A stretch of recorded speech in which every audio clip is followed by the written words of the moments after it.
ये तो ये इसमें रेवेन्यू कोर्ट्स में सबसे जो रेवेन्यू ऑफिसर्स में जो रेवेन्यू में सबसे बड़ा जो इदारा है वो बोर्ड ऑफ रेवेन्यू होता है, मैंने बताया था आपको। उसके बाद फिर डिवीजन लेवल पे कमिश्नर होता है, और उसके बाद डिस्ट्रिक्ट लेवल पे डिप्टी कमिश्नर होता है, उसको कलेक्टर भी कहते हैं।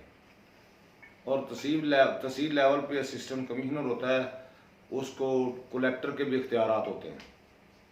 और उसके नीचे एक चीफ ऑफिसर होता है, यानी रेवेन्यू का चीफ रेवेन्यू ऑफिसर होता है, उसको तहसीलदार कहते हैं। और तहसीलदार के साथ नायब तहसीलदार होता है, 2 हों, 1 2 हो, 4 हों, 5 हों। और उसके साथ फिर नीचे एक गिरदावर होता है, तो उसके नीचे पटवारी होते हैं। तो ये हिरार्की है जी। टॉपिक ये है कि ये रेवेन्यू ऑफिसर की जो पावर्स हैं वो क्या है, और उसके बाद पढ़ेंगे साथ इसके कि जो प्रोसीजर है ना उनके पास, जो आप कोई एप्लीकेशन मूव करते हैं, सूट फाइल करते हैं या कोई इंक्वायरी वगैरह उनके पास जाती है, तो व्हाट इज द प्रोसीजर, वो तलबी वगैरह कैसे करेंगे, किस तरह पेश होंगे, कौन पेश होगा। तो ये आज हम थोड़ा सा हम पढ़ेंगे। ये शुरू में चैप्टर हैं सेक्शन 21 से लेके, ये इससे पहले भी मैंने पढ़ाया था, सेक्शन 90 से लेके सेक्शन 21, और ये आगे ऑनवर्ड जाएगा सारे का सारा, ये 35 तक लैंड रेवेन्यू एक्ट है। किताब आपके पास देख लें जरा। हाँ, तो ये मैं थोड़ा सा आपको गोश गुजार करता हूँ। पहले इसके पावर्स, यानी इनकी पावर्स क्या हैं, पावर्स कहाँ से इनको मिलती हैं, ड्राइव करते हैं ये।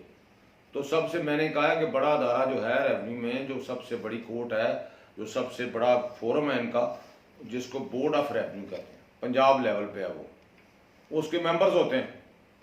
और उनमें एक सीनियर मेंबर होता है जिसको बाकायदा कंट्रोल होता है जिसका सब पे, और वो भी ओवरऑल कंट्रोलिंग अथॉरिटी होती है उनकी। तो ये पावर जो है ये वेस्ट करता है बोर्ड ऑफ रेवेन्यू नीचे वालों को, यानी कमिश्नर की पावर्स क्या हैं, उसके बाद डिप्टी कमिश्नर जिसको कलेक्टर कहते हैं उसकी पावर्स क्या हैं, उसके बाद एसी की पावर्स क्या हैं, जिसको भी कलेक्टर ही कहते हैं, तहसीलदार की पावर्स, वो उनको डेलीगेट करते हैं, बिजनेस उनको डिस्ट्रीब्यूट करते हैं। तो ये एक इनका है, एक सिलसिला चलता है रेवेन्यू ऑफिसर्स का। तो अब देखना ये है कि क्या एक, अगर आप किसी रेवेन्यू ऑफिसर के पास कोई केस लेके जाते हैं तो वो कैसे तलबी कर सकते हैं पार्टीज की, यानी if you have file a suit for partition, या एप्लीकेशन आप देते हैं before revenue officer for the partition of the agriculture land, तो अब उसमें उसने क्या करना है, किस तरह आपकी तलबी दूसरी पार्टी किस तरह करेगा, उसको कैसे बुलाएगा, अपीयरेंस कैसे करे होगी पार्टी की, तो उसका एक तरीकाकार इन्होंने इस चैप्टर में सारा दिया हुआ है। तो इसके बारे में हम आज गुफ्तगू ज़्यादातर करेंगे। यानी रेवेन्यू ऑफिसर जो है या रेवेन्यू कोड, यानी दो आप इसमें ज़रा देख लें। जब वो बतौर अदालत काम करता है तो उसको रेवेन्यू कोड कहते हैं, और जब बतौर एक रेवेन्यू ऑफिसर के काम करता है तो फिर वो रेवेन्यू ऑफिसर कहलाता है। कोर्ट से मुराद यह है कि जब उसके पास मुकदमात की समाअत होती है जिनका वो इख्तियार रखता है सुनने का, यानी कोई दावा है लगान का या पार्टीशन का, या आपको अपील सुन रहा है रेवेन्यू ऑफिसर, तो फिर वो कोर्ट के तौर पे सुनेगा। लेकिन अगर कोई और इंक्वायरी कर रहे हैं वो, जिसकी ज़रूरत है, बतौर कोर्ट नहीं कर रहे हैं, बतौर रेवेन्यू ऑफिसर कर रहे हैं, तो फिर उसको रेवेन्यू ऑफिसर कहेंगे हम। तो ये दो उसके नाम हैं, रेवेन्यू ऑफिसर भी होता है वो, और वो रेवेन्यू ऑफिसर रेवेन्यू कोर्ट भी बन जाती है बाज़ औक़ात जब वो बतौर रेवेन्यू कोर्ट के काम करता है। तो ये इनका एक अंदाज है, तरीकाकार है। अब देखना यह है कि अगर आपने किसी तहसीलदार साहब के पास, यानी जिसको असिस्टेंट कलेक्टर ग्रेड 1 कहते हैं, you have file a suit for partition और for the recovery of rent और for the ejectment of the tenant, ये उनके इख्तियारात हैं रेवेन्यू में। ये हम बताएंगे आपको इख्तियारात इनके क्या क्या, कौन कौन से दावे ये सुन सकते हैं। लेकिन मैं ये मिसाल के तौर पे बता रहा हूँ कि अगर वो लगान का दावा सुन रहे हैं या पार्टीशन की दरख्वास्त सुन रहे हैं या कोई और मैटर सुन रहे हैं जिनका इनके पास जुरिस्डिक्शन है, इख्तियार है, तो अब एक दरख्वास्त उनके पास आती है या सूट फाइल होता है, तो उन्होंने कैसे दूसरी पार्टी को तलब करना है, उसकी अपीयरेंस कैसे होगी दूसरी पार्टी को। तो ये इस चैप्टर में सारा तरीकाकार जो है वो बताया गया है। उसमें यही होता है कि जब एक को दरख्वास्त आती है किसी के पास रेवेन्यू, तो वो दूसरी पार्टी को नोटिस जारी करता है और नोटिस जारी करने से क्या किस तरह तमील होगी दूसरी पार्टी की? नोटिस उसने जारी कर दिए, सम्मन जारी कर दिए, अब वो पार्टी की तमील कौन करवाएगा? वो कौन लेके जाएगा? तो उनका अपने एक होता है, अपने पास सिस्टम होता है रेवेन्यू अथॉरिटीज़ के पास, कि उनके पास प्यादे होते हैं, नायब कासद होते हैं, वो नोटिस वगैरह ले जाते हैं। बाज़ औक़ात वो सिविल कोर्ट की जो एजेंसी है उसके ज़रिए भी तमील करवाते हैं, तो वो लेके जाते हैं वहाँ पे। तो अगर वो तमील हो जाए तो फिर तो ठीक है, अगर वो नहीं होती, अब तमील किसकी करवानी है उन्होंने? या तो असल बंदा मिल जाए या उसका कोई एजेंट हो। अगर वो भी नहीं मिलते तो फिर कोई घर का मेल फर्द जो है ना, उसको अगर वो सम्मन या नोटिस दे के आ जाते हैं या उसकी तमील करवा लेते हैं तो फिर ये सफिशेंट होगा। लेकिन अगर इनमें से कोई भी नहीं मिलता तो फिर एक और नया तरीका उनको इख्तियार करना पड़ेगा। वो ये है कि वो फिर थ्रू रजिस्टर्ड पोस्ट उनके घर लिफाफा रजिस्ट्री भेजा जाएगा। उससे भी अगर नहीं तमील होती तो फिर सम्मन की कॉपी जो है उनके दरवाजे पे लगाना पड़ेगी, या अगर वो उससे भी नहीं फिर हाजिर होते तो फिर उसका सब्स्टिट्यूट सर्विस होती है, अखबार इश्तिहार हो सकता है, अखबार में जारी किया जा सकता है, या by the beat of drum, वो ढोल बजा के गांव में ऐलान किया जा सकता है, या किसी और तरीके से भी तमील हो सकती है। मकसद ये होता है कि उसको इतला हो जाए कि आप आके इसमें पेश हों और अपना जवाब दाखिल करें। तो ये है उनमें तरीकाकार तकसीम का। बाकायदा रेवेन्यू ऑफिसर जारी करता है, वो सम्मन नोटिस उसके घर जाता है, अगर वो नहीं मिलता असल बंदा तो फिर उसका अगर कोई एजेंट मौजूद है उसकी तमील हो जाती है। अगर उसका मेल फर्द, यानी जब घर में जाना तो मेल फर्द होना चाहिए घर का, यानी मेल फर्द से मुराद क्या? उसका बेटा हो सकता है, उसका बाप हो सकता है, ये फैमिली है। लेकिन मुलाजिम या नौकर की तमील नहीं हो सकती वहां पे। असल बंदा होना चाहिए या घर का फर्द होना चाहिए मेल, या फिर एजेंट जिसके पास मुख्तारनामा हो उसकी तमील करवाई जा सकती है। तो ये उन्होंने तरीकाकार दिया हो। इसी तरह ज़ाब्ता दीवानी में भी यही तरीका है।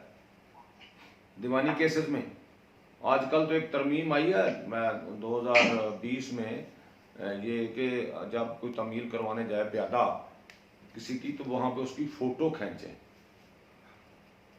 ताकि वो कल को इनकार ना करे कि मुझे तो मिला ही कोई बंदा नहीं है। जिस तरह देखे ना आप मीटर रीडिंग करते हैं ना आजकल, वापडा वाले या सुई गैस वाले, तो मीटिंग रीडिंग में उन्होंने वो बाकायदा फोटो खींचते हैं उसकी रीडिंग की कि इतनी रीडिंग है यहाँ पे, ताकि कल को कोई इनकार ना करे कि जनाब ये तो फेक कार्रवाई करके आए हैं।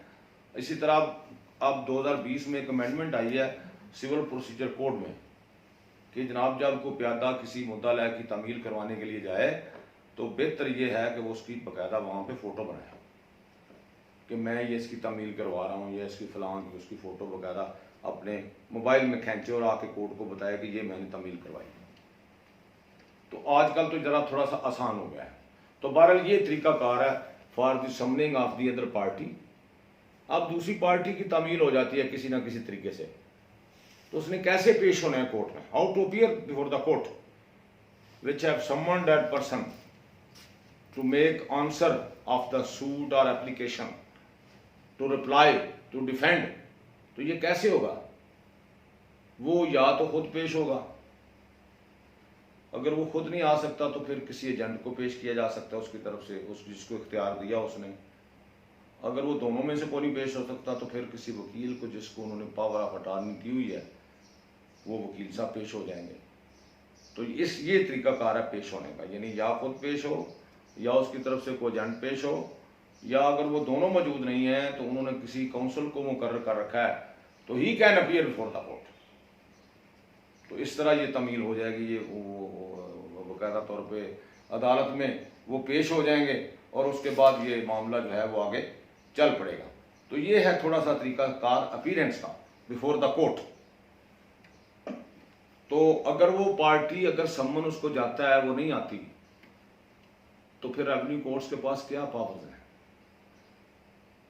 रेवेन्यू कोर्ट्स उसके खिलाफ एक्स पार्टी प्रोसीडिंग कर सकती है। एक्स पार्टी से मुराद है यक तरफा कार्रवाई, ये भी उनके पास पावर है। यानी एक बंदे को बुलाते हैं, उसको इल्म हो जाता है कि मेरे खिलाफ फलां केस पेंडिंग है फलां कोर्ट में, वो फलां तारीख को पेंडिंग है, अगर he is not appearing for the court voluntarily deliberately, तो फिर अदालत क्या कर सकती है उसके खिलाफ?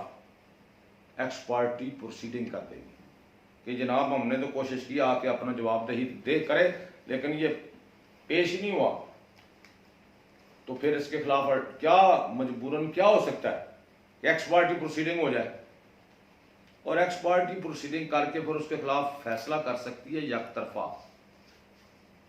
यकतरफा तौर पे, जो पार्टी जो प्लेंटिफ या साइल है उसके हक में वो फैसला दे सकती है अदालत।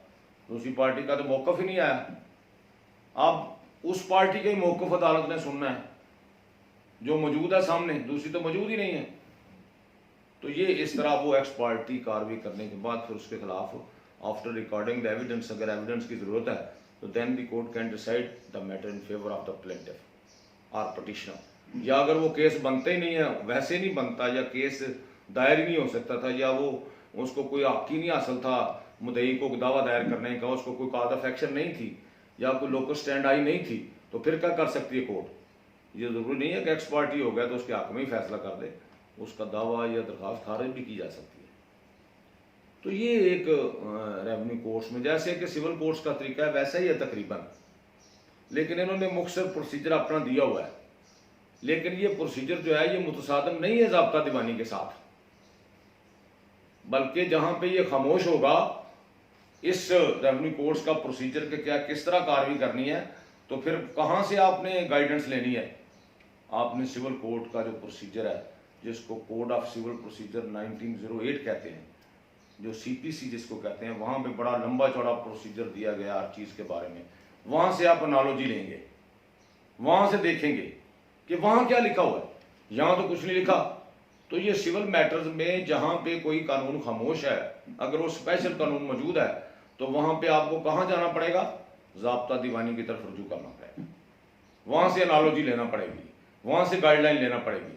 तो बहरहाल यही इसमें होता है कि एक्स पार्टी हो जाती है, और उसके बाद अगर किसी के खिलाफ एक्स पार्टी हो गई है तो he have to move an application for setting side the same and give the grounds that why he had not appeared for the court on the date fix for hearing. तो उसको ये बताना पड़ेगा, अगर वो बताता है कि मकबूल वजह बता देता है तो फिर वो सेट साइड भी हो जाती है। बल्कि अगर एक्स पार्टी डिक्री हो गई है तो वो भी 9/9/13 है सीपीसी की ज़ाब्ता दीवानी की ऑर्डर 9 रूल 13, उसके तहत विद इन 30 डेज अगर एप्लीकेशन दी जाए तो उसको भी सेटिस्फाइड किया जा सकता है, अगर कोई ग्राउंड वो दे दे कि मैं इस वजह से हाजिर नहीं हो सका, जो मकबूल ग्राउंड देना पड़ेंगे। तो ये थोड़ा सा तलबी का तरीकाकार है। तो मैं यही समझूंगा कि आपको इस बात की समझ आ गई होगी कि जब भी कोई रेवेन्यू कोर्ट या किसी रेवेन्यू ऑफिसर के पास मामला जाता है तो वो समझता है कि दूसरी पार्टी को तलब करना चाहिए, तो फिर पहला स्टेप क्या होगा कि जो सेकंड पार्टी है उसकी तामील करवाई जाए, उसकी सर्विस करवाई जाए। और सर्विस जो है वो बजरिया किसकी होगी? पहला तरीकाकार समन नोटिस है, वो एक प्रिंटेड मिलते हैं, वो कोर्ट उनको भेजती है अपने दस्तखत करके, उससे ना आए तो फिर पोस्टल यानी लिफाफा रजिस्ट्री देते हैं उनको, उसके घर बाकायदा डाक के जरिए हो सकती है, उसके जरिए नहीं आते तो फिर किसी कन्पिक्वस प्लेस यानी या गांव में किसी मशहूर जगह पे नोटिस लगा दो या उसके दरवाजे पे लगा दो, इसको चस्पानगी कहते हैं। ये भी तरीका इख्तियार किया जा सकता है इतला के लिए। अगर उससे भी नहीं आता तो फिर इसको पब्लिकेशन इन द न्यूज़पेपर भी हो सकता है और बीट ऑफ ड्रम से भी हो सकता है। आजकल तो मॉडर्न तरीके आ गए हैं सर्विस के, यानी कोरियर भी, यानी वो 2020 की जो अमेंडमेंट आई है ना सीपीसी में, उसमें कोरियर सर्विस भी हो सकती है। उसमें बजरिया टेलीविजन भी ऐलान हो सकता है कि फलां के खिलाफ फलां केस पेंडिंग है, उसके मैसेज भी भेजा जा सकता है। उसके ज़रिए और भी जो तरीक़ेकार हैं, किसी और ज़रिए से व्हाट्सएप पे भी बताया जा सकता है कि आपके खिलाफ ये केस है फलां जगह कोर्ट में पेंडिंग है, उसके टेलीफोन नंबर पे। तो ये मॉडर्न डिवाइसेस से भी फ़ायदा लिया जा सकता है आजकल। तो ये एक तरीकाकार है। और सबसे जो मुश्किल काम है, अगर किसी ने कोई दावा दायर कर दिया या दरख्वास्त दे दिया है तो तलबी जो है ना किसी दूसरी पार्टी की, अगर वो जल्दी हो जाए तो केसेस जल्दी ख़त्म हो जाती। लेकिन अगर दूसरी पार्टी साल आती नहीं है, पूरा साल गुजार देती, या वो इंतज़ार करती रहती है कि मेरा किसी तरह से आखिरी वक्त में जब मैं जाके पेश होऊंगा, क्योंकि हमेशा ये आपने याद रखना है कि जिसने दावा दायर किया है ना, या कोई दरख्वास्त दी है किसी कोर्ट में, वो तलबी के जो अखराजात हैं वो कौन बर्दाश्त करता है? प्लेंटिफ या पटिशनर। तो वो दूसरी पार्टी खामोश रहती है कि ये खर्चे कर ले, ज़रा आखिर पे जाके पेश होंगे, देखेंगे। तो ये भी एक ट्रेंड है। तो अब वो ये भी एक अमेंडमेंट आ गई है सीपीसी में, जिसका मैं जिक्र कर रहा हूँ, कि उन्होंने कहा है कि एक ही पहली तारीख पे सारे लवाजमात पूरे कर दो।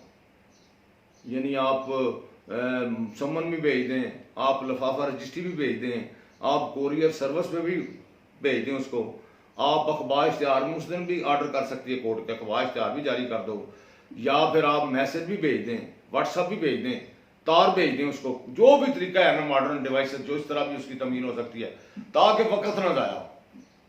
अब ये भी इस पे जोर दिया जा रहा है कि तमील जल्दी हो, जल्दी बंदा पेश हो जाए, जल्दी फैसला हो जाएगा।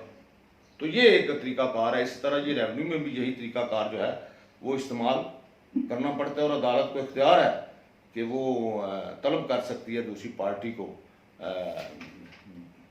फौरी तौर पर जब उसके खिलाफ केस आए।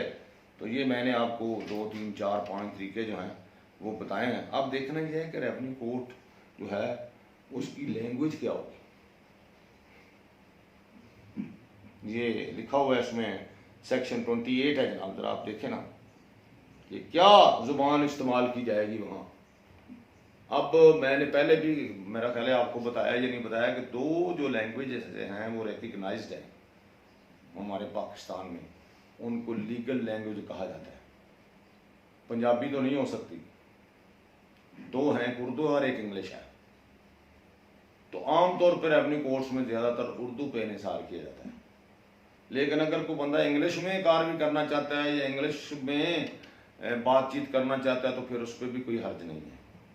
लेकिन ज़्यादातर जो है वो उर्दू पे जोर दिया जा सकता है कि वो उसको उर्दू बजरिया उर्दू जो है ये काम जो है वो चलाया जा सकता है। अब रेवेन्यू कोर्ट्स के पास एक और भी पावर है, सेक्शन 29।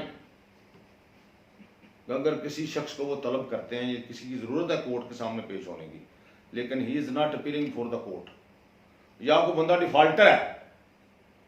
डिफॉल्टर से क्या मुराद है कि जिसने लैंड रेवेन्यू पे करना है लेकिन वो पे नहीं कर रहा। क्योंकि आप ये देखें ना, ये जितना रेवेन्यू का सिस्टम है ना, ये रेवेन्यू कोर्ट्स हैं, रेवेन्यू ऑफिसर्स हैं, ये लैंड रेवेन्यू है, एक्ट है, ये रेवेन्यू कलेक्शन का एक महकमा है। इनका मेन काम क्या है? To collect the revenue for the government. क्योंकि आप देखें ना, पहले ज़माने में तो इनकम टैक्स नहीं होता था, ना कोई और टैक्सेस होते थे, ना सेल टैक्स होता था, ना कोई और चीज़ होती है। तो गवर्नमेंट क्या लेती थी? जिम्मेदारों से रेवेन्यू लेती थी, लगान लेती थी, मालिया लेती थी। और वो मालिया जो था, that was the main source of the income of the government. और बकायदा हर मालिक को मालिया लग के आता था। और ये नंबरदारी सिस्टम भी इसीलिए बनाया था उन्होंने, for the collection of revenue. यानी ये टोटल सिस्टम किस लिए के था?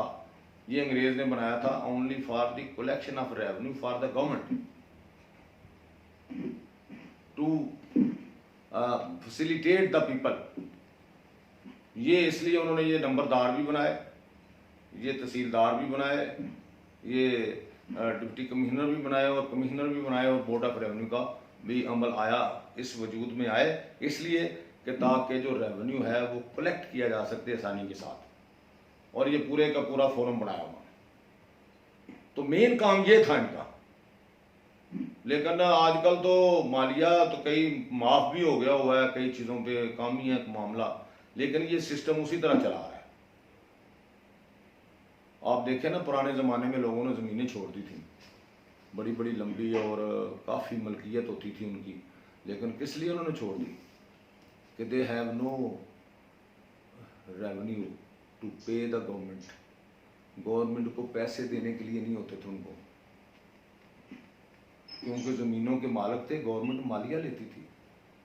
और मालिया इसलिए लेते थे कि आप हमारी ज़मीन गवर्नमेंट की है, हमने आपको दी हुई है, आप ओनर हैं ज़मीन के, लेकिन आप इसको काश कर रहे हैं, you are getting the benefit from this land by cultivating the same, you have to pay revenue to the government.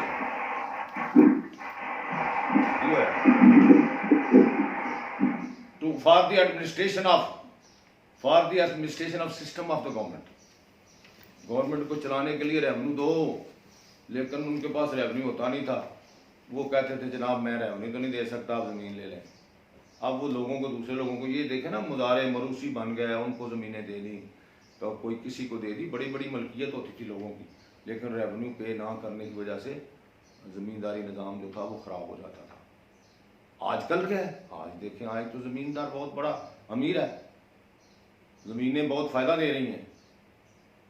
तो ये था सिस्टम रेवेन्यू का। रेवेन्यू कलेक्शन के लिए ये तब ये इसको रेवेन्यू डिपार्टमेंट कहते हैं, तभी इसको लैंड रेवेन्यू एक्ट कहते हैं।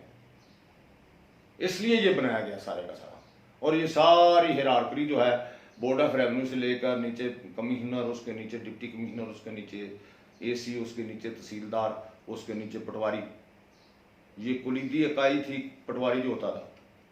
ये बेसिक इससे वो सारे काम लेते थे, सारा सिस्टम चलाते थे। और उसके साथ पटवारी के साथ एक, मैं विलेज ऑफिसर्स हम पढ़ेंगे कौन कौन होते हैं, उसके साथ एक नंबरदार बना दिया एक इलाके में, हल्के में। वो महकमा माल के अफसरान को फैसिलिटेट करता था, वो रेवेन्यू कलेक्ट करके वहाँ पे जमा करवाता था। तो ये सारा सिस्टम रेवेन्यू कलेक्शन का है। तो ये मैं गुजारिश करना चाहता हूँ कि लैंड रेवेन्यू एक्ट का मकसद क्या है। Why it has been enacted by the legislature. पहले 1887 का था, उसके बाद ये 1967 में नया बनाया West Pakistan Land Revenue Act. जब ये पाकिस्तान इकट्ठा था, 1 यूनिट था, यानी मशरकी पाकिस्तान का भी यही था, क्योंकि 1 यूनिट तो मेरा ख्याल है 71 में, मेरा ख्याल है ख़त्म हुआ है 71 में। तो ये 1967 में बना था। तो अब ये पंजाब का है, पंजाब का भी है, अपना केपी का भी है, सिंध का भी है, बलूचिस्तान का भी है। तो उन्होंने अपनी अपनी अमेंडमेंट्स करके उसको अपने सूबे के मुताबिक डाल रखा है।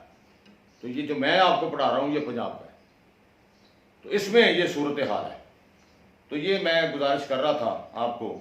आगे लैंग्वेज की बात, अब कहाँ बैठना कहाँ है, अब रेवेन्यू ऑफिसर कहाँ होगा, वेयर ही इज सिटिंग, उसकी सिटिंग प्लेस कौन सी होगी, रेवेन्यू कोर्ट कहाँ होगी, तो ये भी हमने देखना है। ये सेक्शन जो है ये 31 ये बता रही है कि where is the place of the revenue officer, where they will work, where they are available. तो ये इसमें यह है कि रेवेन्यू ऑफिसर हमेशा जो है, यानी चीफ रेवेन्यू ऑफिसर तहसीलदार होता है तहसील लेवल पे, उसकी हमेशा कोर्ट जो है वो तहसील लेवल पे होती है, उसका वहाँ पे बाकायदा तहसील ऑफिस होता है। और हर जो तहसील है उसमें तहसील ऑफिस बना होता है। और who is in charge of that office, tehsildar, जिसका नाम तहसीलदार है। उसके साथ मामून नायब तहसीलदार होते हैं, लेकिन असल में जो काम है वो तहसीलदार का है। उसको चीफ रेवेन्यू ऑफिसर कहते हैं of the tehsil. All in all है, वो इंचार्ज है तहसील का, रेवेन्यू कलेक्शन का इंचार्ज है। और उसको बतौर तहसीलदार एक और पावर दी जाती है जिसको असिस्टेंट कलेक्टर ग्रेड 1 कहा जाता है। तो जो आमतौर पर इसको बड़ा तहसीलदार कहते हैं। बड़े से मुराद ये होता है कि जो फुल फ्लाई तहसीलदार होता है, उसके साथ नायब तहसीलदार होता है, वो उसको असिस्टेंट कलेक्टर ग्रेड 2 कहते हैं। यानी उसकी पावर्स कम है, इसकी पावर ज्यादा है। कलेक्टर ग्रेड 1 जो है असिस्टेंट, वो कलेक्शन का उसकी मुकम्मल जिम्मेदारी होती है रेवेन्यू की। और वो बड़े बड़े केसेस को सुनता है, यानी उसमें तकसीम के केसेस को सुनता है। वो लगान अगर आपने मुजारे से लेना है और वो लगान जो है वो मुजारा पे नहीं कर रहा, तो where you will file the suit, where you file an application for the recovery of the rent from your tenant. You are the land owner, you are the landlord, but if a man is cultivating your land as a tenant, he is not paying the rent, so what is the remedy with you?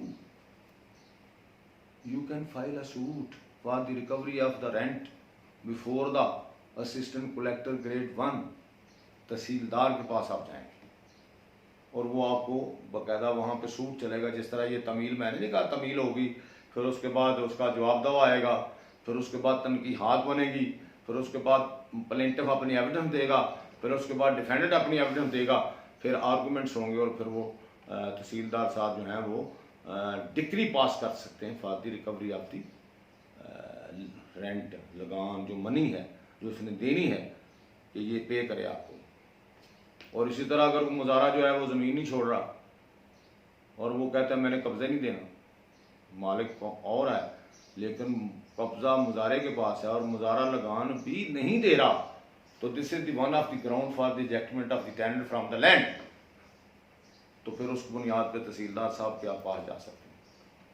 तो ये इनकी powers हैं, बतौर courts हैं इनकी वगैरह, जिसमें ये यानी इनकी अपनी पावर्स हैं अपने, यानी जो इनकी मामला ज़ेर समाअत है ना इनके पास जो हो सकते हैं, जो इनकी एक्सक्लूसिव जुरिस्डिक्शन है उसमें सीपीसी इसमें सिविल कोर्ट मुदाखलत नहीं कर सकती, किसी और जगह पे नहीं जाया जा सकता। अगर आपने लगान लेना है मुजारे से तो you have to approach to the revenue court only, not the civil court, not any other court.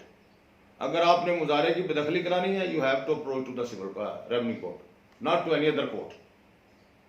इसी तरह पार्टीशन ऑफ एग्रीकल्चर लैंड है तो उसमें भी सिर्फ रेवेन्यू कोर्ट ही इख्तियार रखती है कि वो आपको प्रॉपर्टी को तकसीम कर दे बिटवीन द को शेयरर्स, कि ये फलां की होगी, ये फलां की होगी, ये फलां की होगी, ये फलां की, to resolve the controversy between the parties. तो ये भी इनका इख्तियार है। इसी तरह डिमार्केशन अगर करानी है जरी ज़मीन की तो you have to approach to the tehsildar for that purpose, वो निशानदेही करके देंगे आपको। इसी तरह और भी कई पावर्स हैं, इसकी बाद में जब पावर्स पे आएंगे तो उसको देखेंगे, गिनेंगे, आपको बताएंगे कि कितनी पावर्स हैं। लेकिन जहाँ पे रेवेन्यू मैटर हो वहाँ पे पावर तहसीलदार की होती है, रेवेन्यू कोर्ट्स की होती है। तो इस तरह तहसीलदार जो है ये चीफ रेवेन्यू ऑफिसर होता है तहसील में, और इसका वहाँ पे बाकायदा ऑफिस होता है। और हमेशा असिस्टेंट कलेक्टर ग्रेड 1 जो है वो अपने ऑफिस से आउट नहीं हो सकता, उसको वहीं बैठना पड़ता है। लेकिन बाकी जो तहसीलदार, नायब तहसीलदार वगैरह को ज़रूरी नहीं है कि वो तहसील में बैठें, उनका जो हल्का है वहाँ बैठ सकते हैं वो। लेकिन असिस्टेंट कलेक्टर ग्रेड 1 को अपनी तहसील में ही बैठना होगा और उसका बाकायदा ऑफिस होगा, सारा अमला उसके मतहत होगा और ये सारा सिस्टम वो चलाएगा। तो बाज़ औक़ात तहसीलदार साहब को एक और भी पावर दे देते हैं, बल्कि पहले भी यही उनके पास होती थी, अभी आजकल भी यही सिस्टम है। तो तहसीलदार जो है ये सब रजिस्ट्रार भी होता है। अब सब रजिस्ट्रार क्या होता है? एक रजिस्ट्रेशन एक्ट है 1908 का, उसके तहत ये होता है कि जो भी आपने ट्रांसफ़र करनी है ना प्रॉपर्टी, इमूवेबल प्रॉपर्टी, चाहे वो एग्रीकल्चरल है या कमर्शियल है या रेजिडेंशियल है, you have to approach to the sub registrar and get the registered deed. वहाँ पे आप रजिस्ट्रेशन करवाएंगे उस डीड की, वो ट्रांसफ़र, जिसको आमतौर पे रजिस्ट्री कहते हैं। तो रजिस्ट्री कहाँ से होती है किसी प्रॉपर्टी की ट्रांसफ़र की? वो होती है सब रजिस्ट्रार के ऑफिस में। और सब रजिस्ट्रार आमतौर पे कौन होता है इलाके का? जो तहसीलदार होता है। तो उसको ये भी पावर डेलीगेट होती है, वो रजिस्ट्रियाँ भी करते हैं आमतौर पे।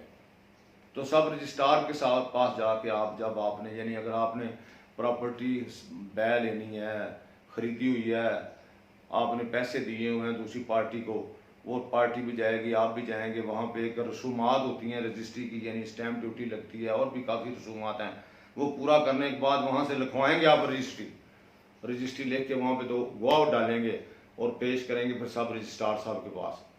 और वो पार्टी जिसने वो बै कर रही है, ट्रांसफ़र कर रही है, वो पेश होगी, आप पेश होंगे, वो पूछेंगे कि आपने बै कर दी है, पैसे ले लिए? तो वो कहेगा जी मैंने ले। तो only the sub registrar is competent to register the document. उस डॉक्यूमेंट को वहाँ पे नंबर लग जाएगा उसकी, वहाँ पे आपको असल वापस कर देंगे, उसकी कॉपी वहाँ रहेगी। अगर असल नहीं मिलती तो वहाँ से you can get the copy from the office of सब रजिस्ट्रार, और उसी बुनियाद पे आगे इंतकाल हो जाएगा। ये एक सब रजिस्ट्रार ऑफिस का काम होता है, वो भी यही काम करता है, तहसीलदार ही करता है। तो तहसीलदार के पास पावर्स हैं असिस्टेंट कलेक्टर की भी, chief revenue officer of the tehsil की भी, और एज अगर गवर्नमेंट उसको पावर दे दे तो he can work as a sub registrar of the area, और बाकायदा वहाँ से वो सिस्टम चलता है। इसके साथ नायब तहसीलदार उसको फैसिलिटेट करता है, वो भी, उसको भी पावर मिल सकती है सब रजिस्ट्रार की अगर गवर्नमेंट चाहे तो ये वो भी काम करता है। तो पहले शुरू में तो जब प्रैक्टिस शुरू की थी तो 2 ही तहसीलदार होते थे, एक जिसको बड़ा तहसीलदार कहते थे और एक उसके साथ नायब तहसीलदार होता था। तो ये दोनों काम करते थे। लेकिन बाद में जब नवाज शरीफ साहब की गवर्नमेंट आई तो वहाँ से फिर अब मामलात चले, यानी जो MP MNA को खुश करने के लिए उन्होंने उनके रिश्तेदार जो थे, किसी का भांजा, किसी का दामाद, किसी का भतीजा, किसी का बेटा, इन लोगों को फिर बतौर नायब तहसीलदार भर्ती किया। पॉलिटिकल बेसिस पे आए, सीटें हैं तो वो आज तक कायम और दायम है। लोग आए हुए हैं वहाँ पे उस वक़्त के, उनको हल्के दे दिए भी, आप फलां कानून गोई होती है जिसमें एक गिरदावर होता हल्का होता, कुछ देहात उसमें शामिल होते हैं, वो एरिया दे दिया उसको कि आप वहाँ पे काम करें, वहाँ इंतकाल तस्दीक करें, आप वहाँ के करें, आप वहाँ के करें। तो आजकल मेरा हाल है हर तहसील में तकरीबन 6-6, 7-7 नायब तहसीलदार हैं और एक तहसीलदार होता है। कहीं पे 3 है, कहीं पे 4 हैं, कहीं पे 5 है। तो ये एक सिस्टम है। इनके साथ गिरदावर होते हैं, इनके साथ पटवारी होते हैं। तो ये इनका एक जो है वो निज़ाम जो है ये बना हुआ है। तो कहाँ बैठता है तहसीलदार? तहसील ऑफिस में, और हर तहसील में एक तहसील ऑफिस मौजूद है। जब भी आप जाएंगे कहें जी मैंने तहसीलें जाना है जी, ठीक है जी, वो है जी तहसील ऑफिस। और तहसील जहाँ पे है वहाँ पे तहसीलदार है। अब एक और काम किया गया कि हर तहसील को सब डिवीजन बना दिया गया। सब डिवीजन क्या होती है? एक डिवीजन होता है ना जी, आप देखें ना जहाँ कमिश्नर यानी गुजरांवाला, आप देखें ना ये डिवीजन है गुजरांवाला पहले नहीं होता, पहले लाहौर डिवीजन था। अब लाहौर डिवीजन में कौन कौन सा डिस्ट्रिक्ट था? डिवीजन में हमेशा डिस्ट्रिक्ट होते हैं। लाहौर में पहले लाहौर था, गुजरांवाला भी था, सियालकोट भी था। अब 1982 में एक नया डिवीजन बना जिसको गुजरांवाला डिवीजन का नाम दिया गया और उसमें 6 डिस्ट्रिक्ट शामिल कर दिए गए। वो कौन कौन से हैं? अब एक जिला गुजरांवाला खुद है, सियालकोट है, आफताबाद है, नारोवाल है, मंडी बहाउद्दीन है और गुजरात है। अब ये 6 जिलों पे एक उन्होंने इकाई बना दी, यूनिट बना दिया, जिसका इंचार्ज जो सबसे चीफ ऑफिसर बना दिया उसको कहते हैं कमिश्नर। तो ये कमिश्नर जो है वो सब डिवीजन का इंचार्ज है। और उसके साथ जब डिवीजन बन गए तो जो तहसीलें थीं, ज्यादातर तहसीलें, बड़ी बड़ी तहसीलें, उनको सब डिवीजन बना दिया गया। जैसा कि वजीराबाद भी एक सब डिवीजन है, गुजरात भी एक सब डिवीजन है, तहसील जो है खारियां भी सब डिवीजन है। इसी तरह काफ़ी जितनी तहसीलें थी उनको सब डिवीजन का दर्जा दिया। अब जब सब डिवीजन बनाया तो वहाँ पे फिर उन्होंने एक और काम, तो पहले तो तहसीलदार था ना चीफ ऑफिसर, वो अपनी तहसील का काम करता था, वहाँ पे एक कलेक्टर बैठा दिया, साथ ही उसको असिस्टेंट कमिश्नर की पावर दी गई। यानी एक असिस्टेंट कमिश्नर साथ बैठा दिया अगर सब डिवीजन में है, वो तहसील ही, लेकिन उस लिहाज से सब डिवीजन बना दी। और वो असिस्टेंट कमिश्नर को साथ पावर दे दी कलेक्टर की, कि यानी कुछ मामला जो हैं जो DC समात करता है वो अब तहसील लेवल पे असिस्टेंट कमिश्नर समात किया करेगा, और उसको साथ कलेक्टर तहसील बना दिया। तो ये एक इन्होंने सिस्टम किया। अब एक तहसील में एक AC बैठता है, वो बतौर कलेक्टर काम करता है, और वहाँ पे एक तहसीलदार बैठता है जो असिस्टेंट कलेक्टर के तौर पे काम करता है, और बाकी नायब तहसीलदार होते हैं जो असिस्टेंट कलेक्टर ग्रेड 2 के तौर पे काम करता है। अब AC के पास क्या पावर दी उन्होंने कलेक्टर को? 4 पावर्स उन्होंने, बाकी सारी पावर DC के पास रहने, चार पावर DC के पास रहने दी, बाकी सारी की सारी पावर जिसको दे दी। यानी DC बतौर कलेक्टर जिला 4 केसेस सुन सकता है सिर्फ 4 मामलात में, बाकी सारे मामलात तहसील लेवल पे AC सुनेगा। यानी जितने भी रेवेन्यू ऑफिसर्स हैं तहसील के, उनके फैसलों के खिलाफ अपील कहाँ जाएगी? AC के पास। तहसील लेवल पे अपील वहीं पे चली जाएगी, कलेक्टर के पास। यानी अगर AC साहब, तहसीलदार साहब लगान का फैसला करते हैं, इतना लगान है या कोई डिग्री पास करते हैं, तो where you will file appeal? You may file appeal before the assistant commissioner who is the collector of the tehsil. अगर वो कोई और फैसला करते हैं, किसी इंतकाल का फैसला करते हैं, म्यूटेशन का, वो म्यूटेशन गलत हो गया, तहसीलदार ने सही था उसमें हिस्से नहीं दिए, या किसी को महरूम कर दिया विरासत से, या कोई बै का इंतकाल था गलत कर दिया, तो you have to approach to the collector in appeal. और who is the collector at tehsil? Who is the AC, he is available at tehsil level, उसके पास आप जाएंगे। इस तरह जितने भी फैसले नायब तहसीलदार या तहसीलदार के होंगे उसकी अपील कहां जाएगी? एसी के पास। लेकिन एक अपील उन्होंने जो थी वो उसका इख्तियार एसी को नहीं दिया, और वो अपील है पार्टीशन केसेस में, जहां पे कोई पार्टीशन का फैसला तहसीलदार करे या नायब तहसीलदार करे, उसके खिलाफ अगर आपको ग्रीवेंस है तो where you will file an appeal, वो डिस्ट्रिक्ट कलेक्टर के पास जाएगी, जिला लेवल पे। एसी के पास ये इख्तियार नहीं है। बाकी सारी की सारी अपीलें जो हैं वो एसी के पास जाएंगी तहसील लेवल पे, जो भी तहसीलदार फैसला करेंगे। तो ये मेरी बात क्लियर होगी। इसमें एक और इख्तियार जो एसी के पास नहीं है, वो नंबरदारी केसेस में, यानी नंबरदार जो हम पढ़ेंगे आगे, रूल 17 आगे चलेंगे, उसमें कोई लंबा चौड़ा एक सिस्टम है नंबरदारी का निज़ाम। तो एसी जो है वो नंबरदार मुकर्रर नहीं कर सकता, ना तहसीलदार कर सकता है। वो कौन करता है? डिस्ट्रिक्ट कलेक्टर, डिप्टी कमिश्नर, ये भी उसके पास पावर है। एक और पावर है जिसको कहते हैं correction of record. Correction of record भी डीसी कर सकता है, डिस्ट्रिक्ट कलेक्टर कर सकता है, एसी के पास इसकी पावर नहीं है। और बाकी लैंड रेवेन्यू की जो असेसमेंट है कि ये फलां प्रॉपर्टी को कितना रेवेन्यू लगेगा फलां को, वो भी कलेक्टर के पास ही पावर्स हैं। और एक और पावर है, वो इजाफी मैं बता देता हूँ, कि जब रिव्यू ऑफ ऑर्डर, यानी तहसीलदार जो है अगर वो वहां पे मौजूद नहीं है खुद, उसका कोई प्रेडिसेसर को ऑर्डर पास कर गया हुआ है, लेकिन वो ऑर्डर गलत था, वो जो पास करने वाला है वो अवेलेबल नहीं है सीट पे, अब नया आ गया नया बंदा, अब नया बंदा उस ऑर्डर को रिव्यू करना चाहता है कि ये गलत है, तो फिर उसकी रिव्यू के लिए उसको इजाजत लेना पड़ेगी। किससे? डिस्ट्रिक्ट कलेक्टर से। तो ये सिर्फ डिस्ट्रिक्ट कलेक्टर की पावर्स हैं। बाकी सारी पावर जो है वो रेवेन्यू की, अपील फोरम की, वो किसके पास है? वो असिस्टेंट कमिश्नर जो कलेक्टर है तहसील का, उसके पास होती है। तो इस तरह ये मामला जो है वो चलते हैं। तो मेरा ख्याल है आपको समझ आ गई होगी कि ये तहसीलदार जो है वो तहसील का चीफ ऑफिसर होता है, और जो नायब तहसीलदार है उसका माउन होता है। इन सब के फैसले की अपील जो है वो असिस्टेंट कमिश्नर के पास जाती है, जो बतौर कलेक्टर तहसील पे काम करता है। लेकिन मास व तकसीम के फैसलों के बाकी अपीलें सारी एसी के पास जाती हैं। बाकी पावर्स करेक्शन की, नंबरदारी के तकर्रर की या रेवेन्यू के असेसमेंट की जितनी पावर्स हैं वो सिर्फ डिस्ट्रिक्ट कलेक्टर के पास हैं, तहसील कलेक्टर के पास नहीं होती। तो ये था इसका थोड़ा सा।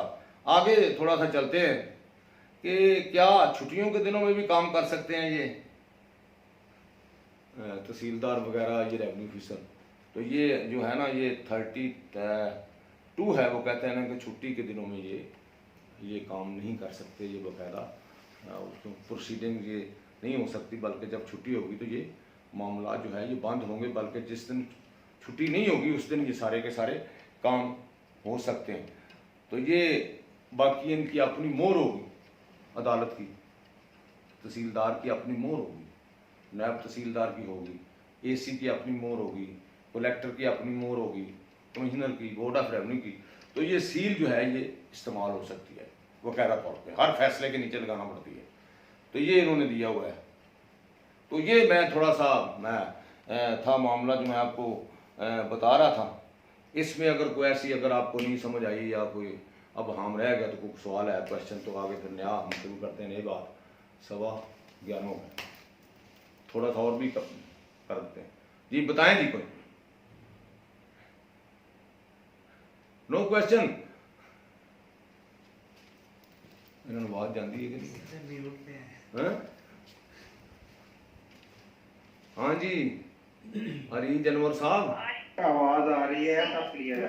क्लियर है, ठीक है जी। आगे चलें फिर, ये छोड़ दें, बस करें। सर सब डिवीजन का इंचार्ज कौन होगा? AC AC AC AC AC collector. हाँ। तो बस करें या चलें? बात करें सर। अच्छा चलो जी, मैं थोड़ा दे ले, मैंने कोई इतराज हो सकता। को समझ आई है कि नहीं? के जो 4 इख्तियारात है वो एक दफा मैं दोहरा देता हूँ। डिस्ट्रिक्ट कलेक्टर के 4 इख्तियार जो हैं, एक तो है तकसीम जो होती है ना, तकसीम भाई पार्टीशन जो होती है ना लैंड की, एग्रीकल्चर लैंड की, भाई आप अगर दो एकड़ हैं किसी के, 2-4 शेयर हैं उसमें, तो वो जाइंट है तो उसको आपने अलग-अलग लेनी है, 2-2 कनाल 3-3 कनाल मिलनी है आपको, तो उसको बांटेगा कौन? तहसीलदार। लेकिन अगर किसी को इतराज है कि ये ठीक नहीं बनी, वो उसके खिलाफ अपील में जाना चाहता है, तो वो डिस्ट्रिक्ट कलेक्टर के पास जाएगा, इसी के पास नहीं अपील होगी उसकी। ये है उसमें। बाकी उसका इख्तियार ये है कि नंबरदार को मुकर्रर करना है, डिस्ट्रिक्ट कलेक्टर ने करना है। उसके बाद करेक्शन ऑफ रिकॉर्ड जो है वो डिस्ट्रिक्ट कलेक्टर करेगा। उसके बाद जो रेवेन्यू की असेसमेंट है वो भी डिस्ट्रिक्ट कलेक्टर ही करेगा। और एक और पावर मैंने बताई थी कि अगर कोई तहसीलदार या रेवेन्यू ऑफिसर जो है वो अपने गए हुए अफसर की का कोई ऑर्डर पास किया, खुद का अपना वो रिव्यू कर सकता है, लेकिन अगर वो मैं रिव्यू पे हम गुफ्तगू बड़ी लंबी चौड़ी करेंगे, 163 सेक्शन है, तो फिर उसको वहां से सैंक्शन लेना पड़ेगी डिस्ट्रिक्ट कलेक्टर से। तो ये उसके इख्तियार है। बाकी सारे इसी के इख्तियार है, सब डिविजनल लेवल पे सारी अपीलें वो सुनेगा। तो ये बात है। तो अब छोड़ दें क्या आगे चलना है? Yes sir. अच्छा छोड़ दें, सर काफी है। हाँ जी, काफी है सर। अच्छा चलो, थैंक यू वेरी मच। लो जी हाजरी, मलिक साहब